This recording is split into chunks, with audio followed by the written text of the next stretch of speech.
bit different this time. Come on to say hi. Yeah, the world's a bit of a crazy place at the moment with everything that's going on with coronavirus and everything. Farming is obviously continuing and pretty busy. I've been working in the office all week in my normal job, but I'm not travelling as much. So James has asked if I could help out. Give me a tractor lesson, and I'm currently flat lifting.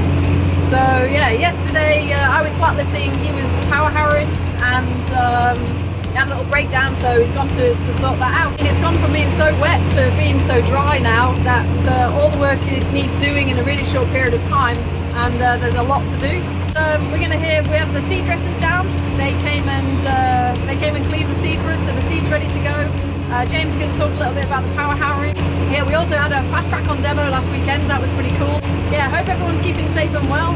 Like I said, I'm just trying to step in and help where I can. I'm still learning. I can't drive in a straight line. That's what I've definitely learned in the last few weeks. So yeah, better concentrate on what I'm doing. I'm in the John Deere 8410 in the old tractor, no GPS on this, but yeah, learning a lot, enjoying it, and yeah, hope you enjoyed the vlog.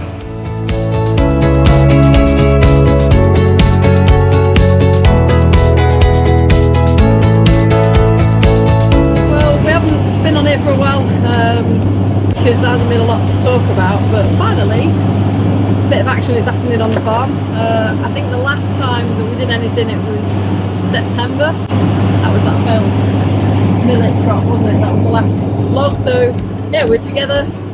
James is power harrowing, and it's been an interesting few months. Exactly what's happened really since September. It just rained and rained and rained. Now it's stopped raining, it's drying up, so we're trying to get on and do something. Yeah, we're hoping to stubble finish the farm, won't you? Stubble finish it, and instead of ploughing it and put it in with second wheat. Yeah, obviously rain's not playing, isn't it? The plan is to get firstly to drill spring beans. Land's drying up, so we're just going to buy the time to try and keep up with while it has dried up enough, so we're making a good job of putting them in. Yeah, just power harrowing the flat lifting now. Well, put a power harrower on the front of the pen and a power harrower on the back, so double power harrowing it. It's coming up alright though, isn't it? Yeah, it's not bad at all, really, is it? You can't believe it, can you? That's like lakes all over it, how good it is now.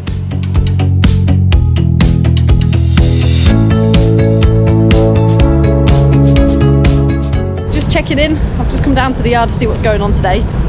Apparently we're having the seed dressed. The seed dress is here at the moment. I've not seen one before, so I'm going to grab Ted, who's here with the machine, and he's going to explain to us exactly how it works. Ted. Hello. Right.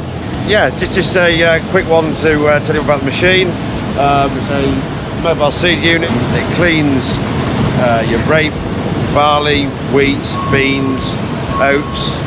It takes sterile brome out, ergot, wild oats, all your little seeds that you don't need in your crops.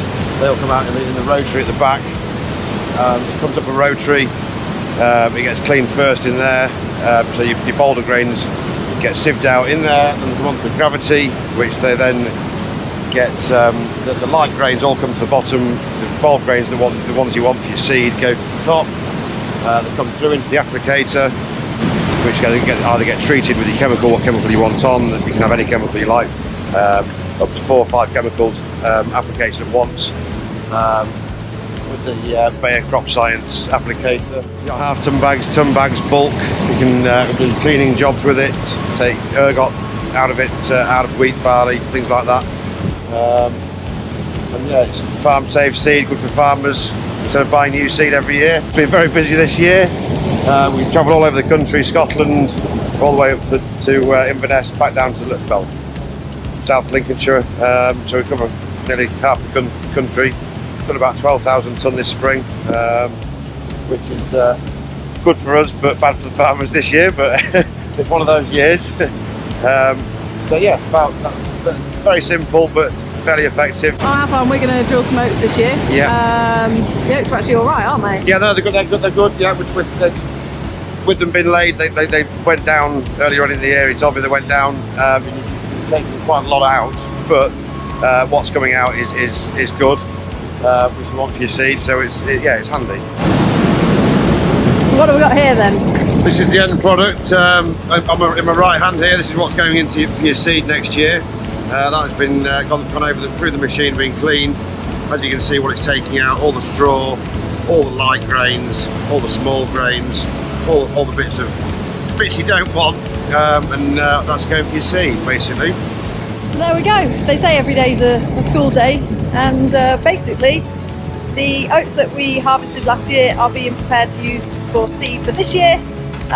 They come out really lovely at the end of being through that machine, and yeah, so thanks to Ted. It's been really interesting. It's the first time I've seen a seed dresser, and let's hope that they grow well.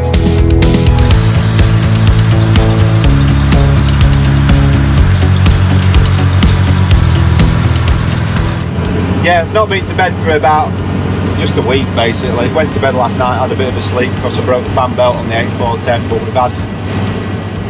we've had a bit of an exasperating week. Everything's been breaking yet again, but we're back at it now. Got a power harrow, so we broke the old one, making a good job. Double power harrow in, get some land smacked down, get some beans in, drying up. So yeah, we'll be flat out for another 2 weeks. Yes, it's been a big rush to get drilling. It definitely has. Everything's coming at once because it's drying up now, and everything's drying up at once, and our land is quite heavy. We've got a big rush on, night and day basically, trying to get it smacked down and in a position to drill it. I'd like it to have been the middle of March, but it's not. We're 2 weeks behind. We'll get the spring beans in hopefully within 5 days.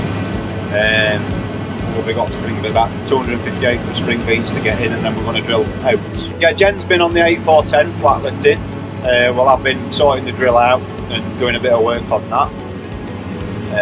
It's been a really big help, and I think I can pretty safely say she's enjoyed driving the tractor. She's not just like doing it to try and make me happy or show her that she's going to be a good farmer's wife and make sure we get down the aisle, because she's got to wait another year and we're not getting married this year because of the bloody COVID-19, but we're all self-isolated in tractors, and not a lot more you can do. When we go and get parts, they're all well prepared and leaving stuff there ready for us, and spray it all with Dettol spray, and yeah, it's a bugger, but we don't want to catch it. We really don't want to catch it, obviously.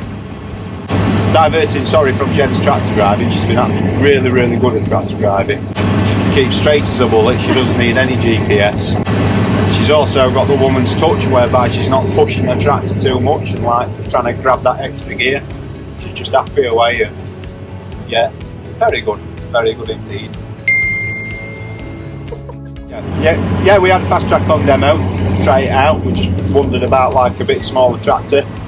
Maybe if we get rid of the 6930 to drop in the job of, well, we're thinking about maybe putting a sprayer on the back of one really, and we got the use of the tractor as well.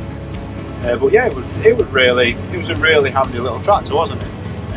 Very nice to drive on the road, and yeah, we enjoyed it. You know, Pecs were very good, and they lent it us for, was it 5 days they lent it us? Yeah, let's have a fair go with it. Well, we haven't had nothing major, but it's just little things, and then just say bolts that you haven't got on the shelf, and there's a certain bolt, and you've got to go and get the bolt, and you go and get the bolt, and then yeah, they've got the bolt, and they reckon they haven't got the nuts. Then you ring up today, all the nuts are on the shelf. Alright. So you're running around like that. Then my other bloody nut bolts I ordered should have been here last Thursday. They still haven't come. Shear bolts. So we're down to one shear bolt. And luckily he didn't break. Yeah, so we've had the breakdowns and little things just going wrong, but just little things that you haven't got on the shelf, so you've got to go and get them, and nothing major. The power harrow did drop a bearing, but to be honest with you, that's my fault. Nothing wrong with coon stuff at all. Right, I'll explain. Last year we had a piece of wire rope get wrapped around one of the pliers. It collapsed, burnt it out, stopped it. Got the bits off Andy Guest, all the parts. I think they were 500 or 600 quid. Fitted it myself, and I obviously haven't fitted the bearing right. It's lasted 300 acres I've done with it anyway. Heard it tapping, stopped, bearing's gone, so we stopped straight away. We haven't got time to be ripping a power harrow to bits now. We don't normally use power harrows all the time, because more so we press stuff in the back end and drill it. So anyway, we've bitten the bullet and bought a new power harrow. So we'll mend that we'll then mend that back later in the year. So yeah, hopefully we should get drilling. I'm hoping within thinking within about 5 days we should hope we need to be getting cracking on, like we're just getting held up a bit, but we'll run the power hour night and day. We've had a stud, there's no big dog with the bad stud, you can soon get some land covered. Probably 150 acre a day if we give it some stick. So and Jen will hopefully pretend she's working and come and drive the rollers for me. She likes it. She's never done any roll. Have you done any rolling? She's never done rolling, so she's got the Diva 12 metre rollers that we bought last year. So yeah, we've got the Eva rollers to test out with Jen behind the 8x10 with the jewels on, but she'll be fine. She'll be fine. She's very conscientious.